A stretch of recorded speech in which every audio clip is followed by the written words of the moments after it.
ikú dìgbà ó di gbére ó di kése là á tún fi kẹ́ni tí ń bọ̀ wá bẹ̀ pé kólúwárí ọmọ owó lẹ̀ kólúwárí ọ̀rọ̀ ra sábà lọrí ń kẹ́ni tí ń bọ̀ kí ọmọ owó lẹ̀ kọ́ máa rọra ilẹ̀ ẹlẹ̀ lọrí ń kẹ́ni tí ń bọ̀ wá bẹ̀ pé kólúwárí owó lẹ̀ kólúwárí ọ̀rọ̀ ra gbogbo àwọn àgbàgbà lù lọrí ń kẹ́ni tí ń bọ̀ kọ́ máa owó lẹ̀ kọ́ rọra gbogbo àwọn ewé Ìlọrin ní kẹ́ni tí ń bọ̀ pé kólúwé owó lẹ̀ kólúwárí ọ̀rọ̀ ra gbogbo àwọn ọkùnrin ìlú Ìlọrin èdè wọn kẹ́ni tí ń bọ̀ kí ọmọ owó lẹ̀ kọ́ máa rọra gbogbo àwọn obìnrin Ìlọrin èdè wọn kẹ́ni tí ń bọ̀ kí ọmọ owó lẹ̀ kólúwárí ọ̀rọ̀ ra mọ́nìkẹ́lú èyí kéèyàn owó lẹ̀ kẹ́ni tẹ́lẹ̀ owó lẹ̀ ó sì rọra akí wọn Ọlọ́run bá wa ṣe wọ́n pẹ̀lẹ́pẹ̀lẹ́. Àmín. Ǹjẹ́ sókítà ní wí lórí mímọ̀ yìí pé gbogbo wa àwọn ẹ̀yà àwa kú ní ìwádìí.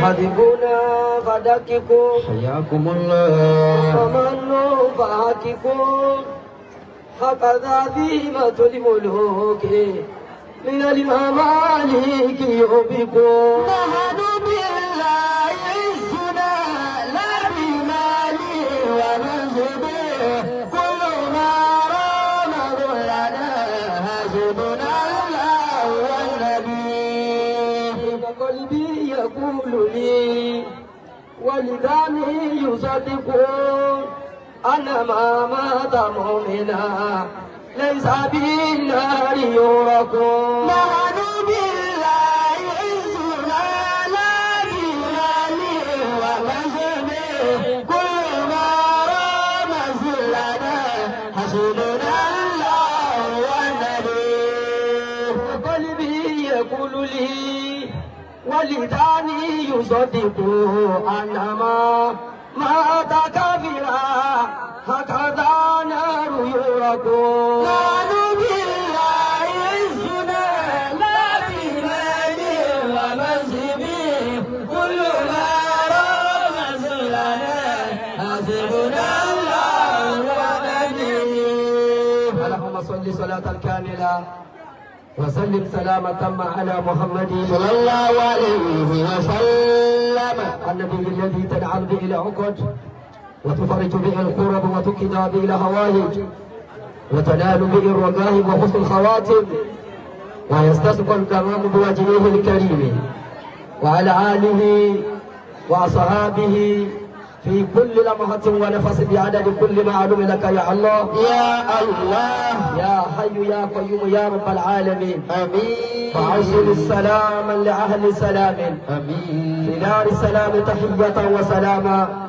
السلام عليكم ورحمته وبركاته وعليكم السلام ورحمة الله وبركاته أكيد الله قولوا الله أكبر الله أكبر ọba tí ó tóbi jù kú lọ Allah tí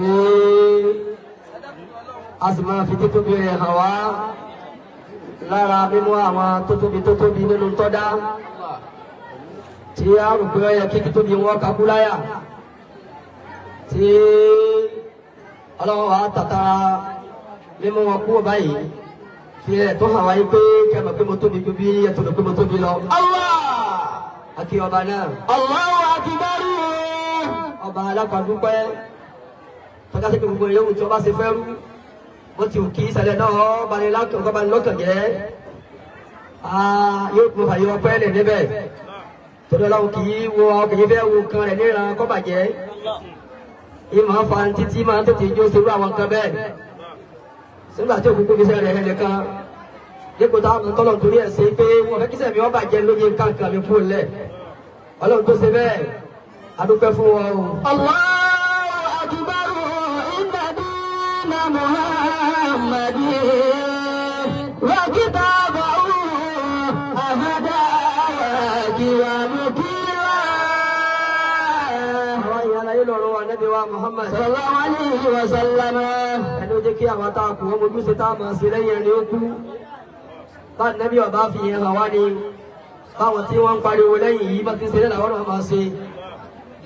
Àdébálà ká ìwà sọ̀rọ̀ yìí pé wọ́n yìí sọ fún èèyàn pé dákẹ́ ń bẹ̀ wọ̀n èèyàn fi dákẹ́.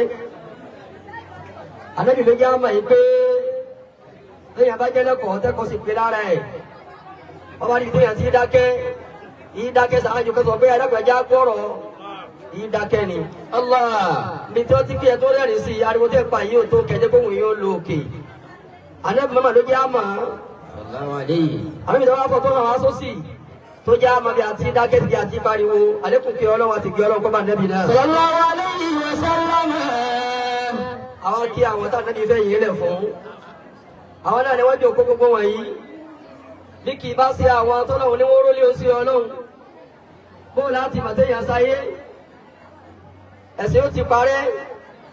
Ẹ̀sìn ó ti bàjẹ́. Bọ́lá yóò tún bá lùmọ̀.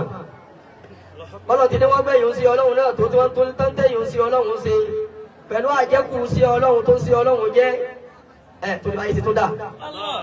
Bí bàbá wa fàwọn wọ̀nyí lẹ̀. Tí wọ́n máa sakiti ẹ̀sìn. Tí bàbá wa tí wọ́n rí léyìí jẹ́ kan gbòógì nínú àwọn alátúnṣe èèyàn sí Ọlọ́run. Sallallahu alayhi wa sallam. Ọba Ọlọ́run náà máa fẹ́ àpẹẹrẹ àwọn ẹgbẹ́ bàbá ti dáa. Alhamdulillah. Nítorí pé ayé wọn dáa. Ọwọ́ ajẹ́kọ̀rùn wọn náà dáa. Ayé yẹ wọ́n tó ní wọn fà á yẹ bá ń tà náà ìfilẹ̀ fún wọn. Kò ní jẹ́ ká ayé ọgbẹ́ yìí tiwọn náà. Ọlọ́run bá ti sàlékún kí Ànábì sí. Wọ́n tọ́ bá máa fi kẹ́kún kẹ́kún bàbá wa tí wọ́n rí léyìí náà. Àmín. Àtàwọn tí wọ́n lè bá. Àmín. Àwọn tí wọ́n bí wọn, àwọn tí wọ́n kọ́ wọn, àwọn tí wọ́n rọ wọ́n, àwọn tí wọ́n ṣe wọ́n, àwọn tí wọ́n ṣe wọ́n bí wọ́n ti rí nì. Ọlọ́ba wa kẹ́ wọn pọ̀. Àmín ya Allah. Ẹni àkọ́kọ́ tá a kí jùlọ ní bàbá wọn lọ́la wọn bá lù lọ́rin. Sheikh. Wallahu ya'zimuka minan nas. Àmín. La takhafu yaraka wala takhsha. Wala hawla wala quwwata illa billahil aliyyil azim. Akí wọn kú ara fẹ́ra kú aṣọ ńlá nínú aṣọ wọn tí wọ́n wọ̀. Tọ́ ya yìí. Akí wọn kú ara fẹ́ra kú wá kú wọn kú ìyá aṣọ yìí. Nínú aṣọ tó lọ ń dàbò wọn tó bẹ́. Ọba tí dáṣọ aṣọ mi pààrọ̀ fún àwọn aṣọ tó kù tí wọ́n ń wọ̀. Ṣé ọba wa kì í dáṣọ kan? Aṣọ tí wọ́n pọ̀ fún yẹn tó èèyàn ọmọ yìí tí tó tún jẹ́ ńláńlá ní aṣọ ní pé iná ní ọ̀gá aṣọ. Eléyìí ló lérí aṣọ ní gbogbo aṣọ tí màá wọ̀. Ọlọ́tọ̀ wá sí bẹ́ẹ̀. Tó gba aṣọ kan ní aṣọ wọn. Ọlọ́run má fi ìṣẹ̀lẹ̀ náà sọ wọ́n sí hó.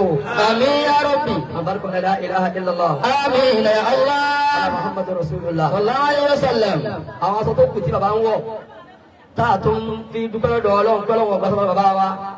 Àbá mọ́mọ́lé. Adamallahu hayatahu.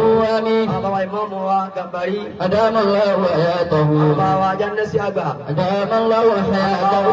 Wọ́n bà náà. Káyọ̀ àwọn aṣọ tó kù ń gbọ́dọ̀ pé ìnígbà aṣọ ni wọ́n. Ọlọ́run bá kún Ọlọ́run jẹ́ kí wọ́n lọ àwọn aṣọ náà pẹ́. Àmín ya Allah. Ọ̀tọ̀ aṣọ tọ́lọ́run tó máa fi dínkù àyè aṣọ tí ó yà yìí.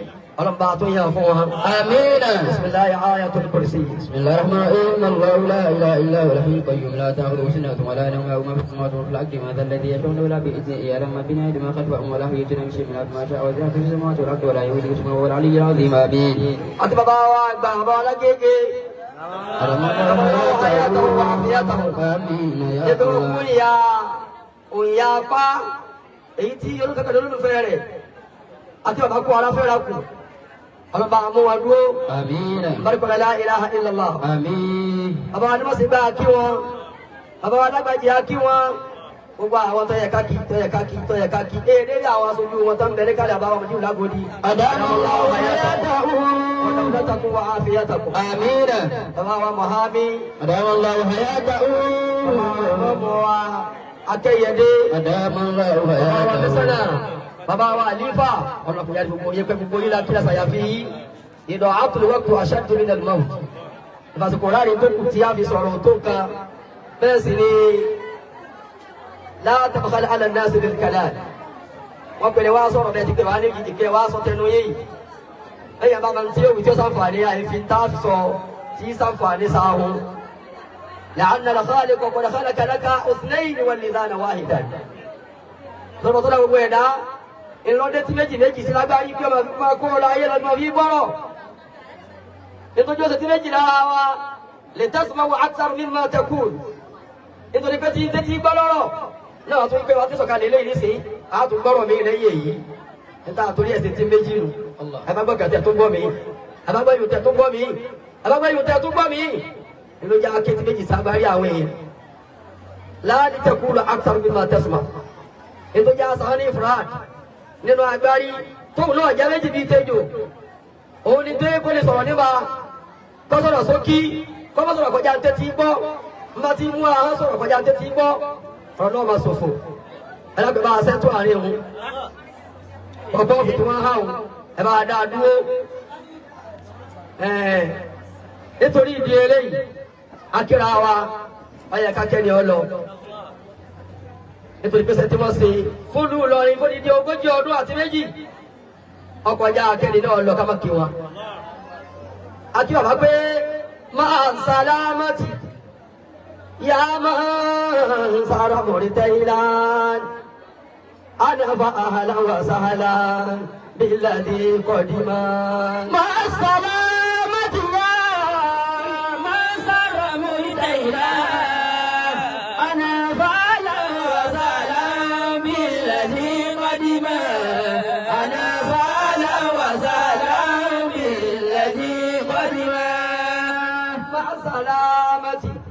Bàbá màmá àgbà ó di gbà ó di gbére ó tún di kẹsẹ̀. Máa ń sábà mọ̀rí tẹ́yìn láàrín. Ẹni ọ̀yà yín ló dì ó gbéra pa tó lọ́dọ̀ ọlọ́run ọba rẹ̀. Akíyí kó di gbà ó di gbére ó tún di kẹsẹ̀. Ànáfà ọlọ́wọ̀ sálá bí lẹ́ni kọ́dímà. Ànáfà ọlọ́wọ̀ sálá bí lẹ́ni kọ́dímà. Ìdúró wa yìí kan náà ti kẹ́ni ọ lọ ipò dìgbà ó di gbére ó di kése là á tún fi kẹ́ni tí ń bọ̀ wá bẹ̀. Pé kólúwa rẹ̀ ọmọ owó lẹ̀ kólúwa rẹ̀ ọ̀rọ̀ ra. Sámà lọrin kẹ́ni tí ń bọ̀ kí ọmọ owó lẹ̀ kọ́ máa rọra. Ilẹ̀ ẹlẹ̀ lọrin kẹ́ni tí ń bọ̀ wá bẹ̀. Pé kólúwa rẹ̀ owó lẹ̀ kólúwa rẹ̀ ọ̀rọ̀ ra. Gbogbo àwọn àgbàlú lọrin kẹ́ni tí ń bọ̀ kọ́ máa owó lẹ̀ kọ́ rọra. Gbogbo àwọn èwe lọrin ní kẹ́ni tí ń bọ̀ pé kólúwa owó lẹ̀ olùwárí ọ̀rọ̀ la gbogbo àwọn ọkùnrin ìlú Ìlọrin ẹni wọn kẹ́ni tí ń bọ̀ kí ọmọ wọlé kọ́ máa rọra gbogbo àwọn obìnrin Ìlọrin ẹni wọn kẹ́ni tí ń bọ̀ kí ọmọ wọlé olùwárí ọ̀rọ̀ la mọ́nìkẹ́lú èdè yìí ó wọlé kẹ́ni tẹ́lẹ̀ ó wọlé ó sì rọra akí wọn Ọlọ́run bá wa ṣe wọ́n pẹ̀lẹ́pẹ̀lẹ́. Àmín. Ǹjẹ́ sókítà ní wí lórí mímọ̀ yìí pé gbogbo wa àwọn ẹ̀yà àwọn akú ni ìwáyé òkú òsì ayé tá a wà ń bẹ̀ yìí dáàrú mọ̀mí rún la dáàrú mọ̀kí rún ilé ẹ lọ ètò ẹ̀sẹ̀ tó ẹ máa bọ̀ iná àlàyé jẹ láàdáàrú mọ̀kí rún kì í ṣe ilé ẹ lọ ẹ̀ta kú sọ̀gbìn náà wà mọ́ kò yẹ kí ìbànújẹ́ òun fi pọ̀ lára wa yìí pé àtẹni tí ń sunkún ẹ ní ọlọ àtẹni wọn sunkún ẹ ta ni wọn wá tí ò ní lọ ń lọ wa àwọn tá a kò ní ẹja pàkíyèsí ara wa àwọn ti ní nǹkan ṣe bàbá wọn nípa tí ò sí gbàgbé láyéláyé àwọn táwọn tẹ́ ń gbá tí wọ́n bẹ́ mẹ́ta àti yìí kankan ṣe ìnẹ̀já múra káàdùn òfin kan sínú ẹrù wa. àdánù ní mari hìnà àti hùlù yá àti wọ́tà àkírù sọ́lá tí ìlà àlìmọ́mọ́ ti. àdánù ní mari hìnà àti hùlù yá àti wọ́tà àkírù sọ́lá tí ìlà àlìmọ́mọ́ ti. حياء يسيرون كما بين الأذان إلى صلاتي دليل أنما حياء يسيرون كما بين الأذان إلى صلاتي أذان لمرئ إلى طفولياتي gbogbo wa la mọ̀ pé ń jẹ́ tọmọdé wáyé lọ́mọ àpò lọ́mọ ògbó lò ẹni tí ọ̀ma dán wí sí elétí nísàwọn kan àwọn ọmọ máa ń wí kéde kan sọmọ létí ọ̀tún wọn á sì wí kéde kan ṣe tirẹ̀ lọ́sì kò sí ìkan tí wọ́n wí sí létí ọ̀tún tọkọjá kí wọ́n pèrò sí létí ọ̀tún káyì sì káàmà sí létí òsì ọgbẹ̀mọ̀ tó wáyé gbogbo wa náà wọ́n ṣe bẹ́ẹ̀ fún kálukú lè pèrò sí létí ọ̀tún tọ́sì káàmà sí létí òsì wàtà àkírù sọlá àti ìlànà màmá ti wàtà àkírù sọlá àti ìlànà màmá ti wàtà àkírù sọlá àti ìlànà màmá ti wàtà àkírù sọlá àti ìlànà màmá ti. àwọn ìjọba pẹ̀rù yìí irun tí wọ́n pè wọ́n fi kíkì rẹ̀ tẹ̀lé agbèrò àsìkámà wọn ò kírun mọ́ ẹnì kó sì béèrè epo ti gẹ́ tí wọn ò kírun tí wọ́n pè tàkírù sọ́láàtì ilal mamati ìrun kó wá wá wọ́n fi pàmò níjọ́ kú wa ni ẹ wọ́n tó ti pẹ̀lú sí bàbá wa mọ́mọ́ létí tó sì káàmà ẹ wá àwọn ọjọ́ ti kì í kékeré ẹ wá jẹ́. Allah dalilu annama yasiru kama bayna al-azani ila salati. ìrun tó wá pè tí wọn kì í jẹ́wọ́ bí wọn dalilu tọ́ ní kárí ohun gangan ni wá sí tóbi ìtẹ̀lé àwa ṣe yìí lọ. Anama aya yasiru. Ike gbogbo wa tá a wá ṣe níyà yóò tó nǹkan. Káàrú kó tètè máa ń tọ́ wáyé wá ṣe. Kó tètè máa wá kàn sí. Ẹ wo kaba yìí, ẹ wo kíkú ti yé bàbá wa. Nígbà wọn tètè mójú ṣe wọn tí wọ́n tètè mójú tó tí wọ́n ń ṣe. Káwọn yẹn pé wọ́n ti dé. Wọ́n ò rí kankan ṣe ní kí la fẹ́ jòkó tì lónìí. Àwọn ọlọ́ni wọ́n wáyé kí wọ́n rí nǹkan ṣe láyé. Ọjà àdìbá wa ta wáyé náà. دليل أنما حياء يسير كما بين الأذان إلى صلاتي كما دليل أنما حياء يسير كما بين الأذان إلى صلاتي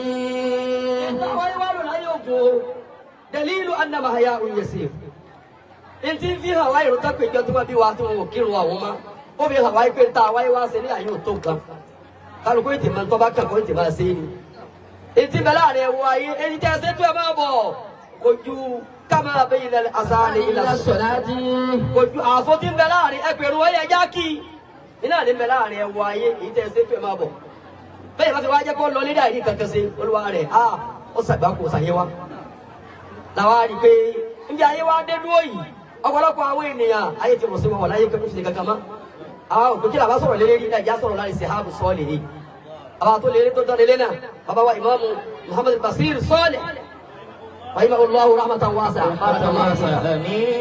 táwa sọ̀rọ̀ lórí sèhábù sọ́ọ̀lì yìí lílo àwọn ẹni rí. sèhábù salihina an Abdullahi ibn Amr radiyallahu ta'ala anhuma. Abdullahi ọmọ Amru ọmọ Asi ọlọ́mùbá yọ́nú sí àti bàbá rẹ̀ ló já mọ̀ pé gbogbo àwọn ẹni rẹ̀ má ti máa yé lọ òpin táyọ̀ ọ̀dà máa tó ti bàjẹ́ àwọn ìfẹ́ pẹ́ńbẹ̀. Qala Rasulullahi sallallahu alayhi wa sallam. Abdullahi Amru ọmọ Asi ló ń sin ọlọ́run sọ báyìí ìkí ọlọ́run kó bó ń sin ọlọ́run. La taqumu as-sa'atu hatta ya'khudha Allahu sharikatahu. Gbogbo wa wà nù fún àyàfọ́ pé àbálẹ̀ kìá máa ti dé ni. Ọ̀pọ̀lọpọ̀ lásìkò dáa wà ń bẹ̀rẹ̀ fi ọdún márùn-ún sísè yìí ikú ń tẹ̀léra wọn púpọ̀ àbẹ́ ayé súnmọ́ pé táwọn kìá máa fẹ́ nàró ni wọ́n á já mọ̀ yìí pé ọlọ́run ò ní ti ìpayé rẹ òpin ò ní ti ìdébáyé títí tí ó fi pa àwọn tẹ́yẹ pé wọ́n yanjú tí wọ́n jẹ́rìí tí wọ́n wáyé wá sí nǹkan tí ìpalẹ̀ máa àwọn nǹkan rẹ̀ kó ń bẹ̀ náà pé ẹ má bá tèmi jẹ́ ẹ máa ká àwọn ẹrù rẹ̀ nínú ẹrù ọlọ́run tí ọlọ́run fẹ́ kọ́ bàjẹ́ nìkan tá a jòkó nítorí ẹ̀. aláwọ̀ tó ọlọ́wọ́ ọba àwọn tó yanjú tó ló tó níye lérí ọlọ́wọ́ padà máa wọ́n lẹ̀kọ́ tó bá yé jẹ́. fàyẹ̀bùkún àfihàn ọ̀jájà tó. yóò wá sẹ́kù àwọn bàbá rí bẹ́ẹ̀ yá àwọn léyìí di bàbá rí bẹ́ẹ̀ yá àwọn léyìí di àwọn kò sí mẹ́ẹ̀ẹ́ fi léyìí di lókùn lọ́pọ̀ láyé nísìn. la ya'rifuna ma'rufan. àwọn tí wọ́n fẹ́ dáadáa kan là ń ṣe fẹ́ bí là ń ṣe fara dẹ́kun tó ti àwọn wúlò báyé. wala yunkiruna munkaran. àwọn tí ò ní sí àwọn tí ń ṣèbàjẹ́ lọ́wọ́ pé káyì tẹ̀sí wọn ọ̀dọ́ ọlọ́wọ́n ọ̀fẹ́ tí wọ́n mọ̀ bàbàjẹ́ láàyè bá ti fún ọ lọ́wọ́ kan ẹ̀panu máa ń sì pa á mọ́ àwọn ni wọ́n sẹ́kù. وروى عمرو بن شعيب عن أبيه عن جده. Amru ọmọ Ṣuaibu náà wá ní ọ̀rọ̀ kan wá lọ́dọ̀ bàbá àwọn lòún ti gbọ́ bàbá àwọn gbọ́dọ̀ ọmọ lọ́dọ̀ bàbá àwọn bàbá àwọn gbọ́dọ̀ nípa Muhammad. sallallahu alayhi wa sallam qala. ń sọ báyìí fún wa yìí pé.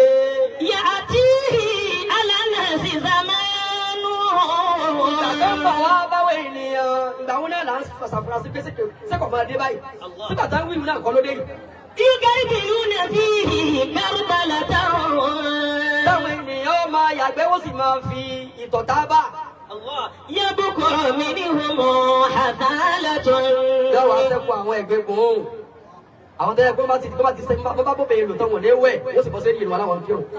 قد مسجت عهودهم وأماناتهم. àwọn ẹgbẹ́ àdéhùn tọ́gbọ́lọ́ wọn bá nínú ìyá wọn pé tàlá máa sìn gbọ́dọ̀ ní aláṣẹ rọ́bìkún tọ́ni kọ́ ló bá kó bàlá àṣàjì náà ẹ̀yin kí lọ́wọ́ bá yí kí lọ́wọ́ bá yí bí wọ́n náà jẹ́rìí pé wọ́n lọ́wọ́ bá wọ́n dáyé tán wọ́n ń sin tí ọ̀tọ́ lọ́wọ́.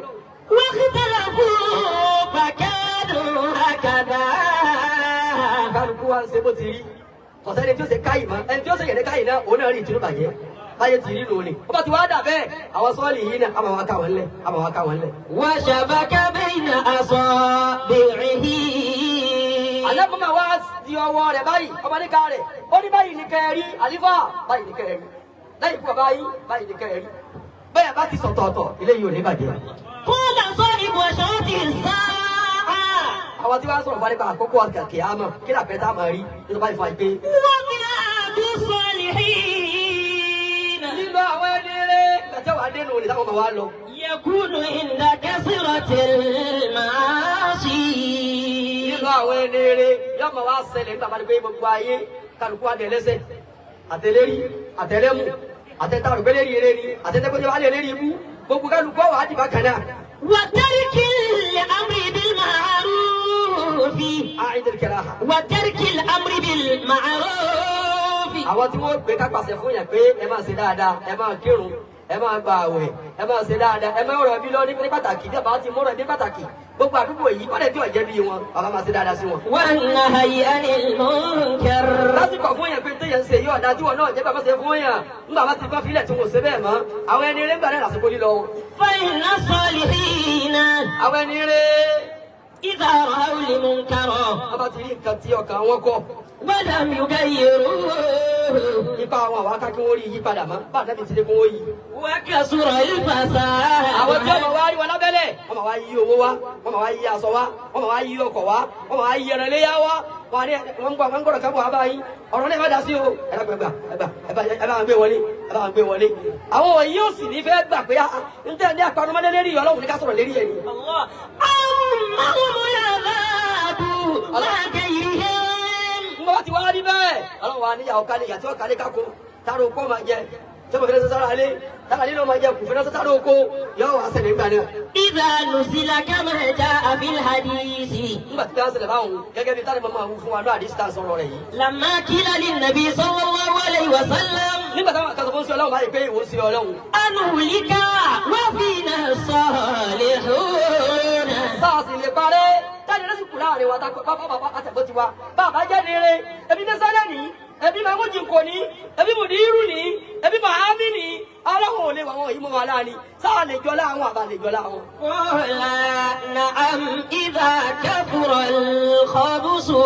alábì ní bẹ́ẹ̀ ni ẹ̀ lè jọ láwọn lẹ́yìn ọba dá ẹ̀ dáyà ayé jẹ ni ẹ̀ bá dá náà ni ó gbádùn ìdákẹ́ ni. إذا كثر الخبث. nígbà tí ẹ̀gbẹ́ bá gba oko onítọ́ gba oko èyí náà ni àkíyèsí wa èyí náà ni ìtají wa lèkúlì mọ̀kọ́mù mọ̀kọ́lì wà lèkúlì mọ̀kọ́lì fìhàn èyí tàbí kó ṣe náà ni pé káṣíṣà tó bá ti sọ ọmọ yìí ǹjẹ́ à ń sọ fún ara wa pé ẹ dákun à ń dàgbà à sì ń pè mí ni wa à ń dàgbà à ń pera wa lọ́mọdé gbogbo kò títí já àwọn kò kọ̀ọ̀kan kọjá ipò tẹ́yìn náà máa yọjú sí láti fi jà gbà á gẹ́gẹ́ bí ó kọ́ ilé wa gẹ́gẹ́ bí ààyè wa pé àmọ́ jẹ́ kálukú òkú kéré sí kò àmọ́ kó kéré sí ikú nkó kéré sí sísá ìdá kọ́kàn ẹ wá máa mọ̀ pé bá ti lè mú wa yọjú sí ibi ipò kan pààlọ́ kàn wá lọ́yẹ bí nǹkan bá wọlé náà kátẹ́ ní kágbá náà ni ọlọ́run ọba wọ́n sà wọlé abá ti wú ìmọ̀ yìí ọlọ́run sàlékún fẹ́ bàbá wa.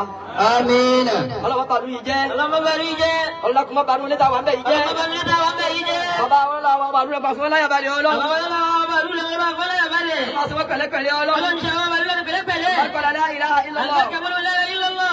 mudiru markaz sàlékún fún abalẹ̀ fún ọlọ́run. mudiru markaz sàlékún fún abalẹ̀ fún wọn. ọlọ́run mọ́dàmú wọn. ọlọ́run mọ́dàmú wọn. ọlọ́run mọ́dàmú ayé náà. ọlọ́run mọ́dàmú ayé náà. alákòójà kọ́ ọlọ́run sàlékún fún abalẹ̀ fún wọn. àwọn àgbàlagbà ní tòní ọlọ́run dẹ́kun sàlékún fún abalẹ̀ fún wọn. ọlọ́run má fìtínà yín. ọlọ́run má fìtínà yín. mo ti kálukú yìí tí wọ́n fi ilẹ̀ mójútó tẹ̀ mójútó lẹ́yìn àwọn tí wọ́n fi ilẹ̀ fún yín ọlọ́run bá yín mójútó gánà. ọlọ́run má sábà mójútó tí wọ́n fi ilẹ̀ fún yín. ọlọ́run wà yìí náà. ọlọ́run wà yìí náà. ilé ta wà ń bẹ̀ yìí. ilé ta wà ń bẹ̀ yìí. ayé ta wà ń bẹ̀ yìí. ayé ta wà ń bẹ̀ yìí. ọlọ́run má jẹ́ ó dókun. ọlọ́run má jẹ́ ó dókun. májèlé yóò dé tu. májèlé yóò dé tu. wọ́n á dábàá tí kulé láyé náà. gbogbo àdàbà tí kulé láyé náà. jọba sọ́wọ́n ni máa wọlé. jọba sọ́wọ́n máa wọlé. májà fẹ́ yín kù láyé náà. májà fẹ́ yín kù láyé náà. wala ilaha illallah. wala ilaha illallah. Bismillah, inna a'tainaka. Bismillah, inna a'tainaka. Inna a'tainaka al-kautsar. Rabbika wal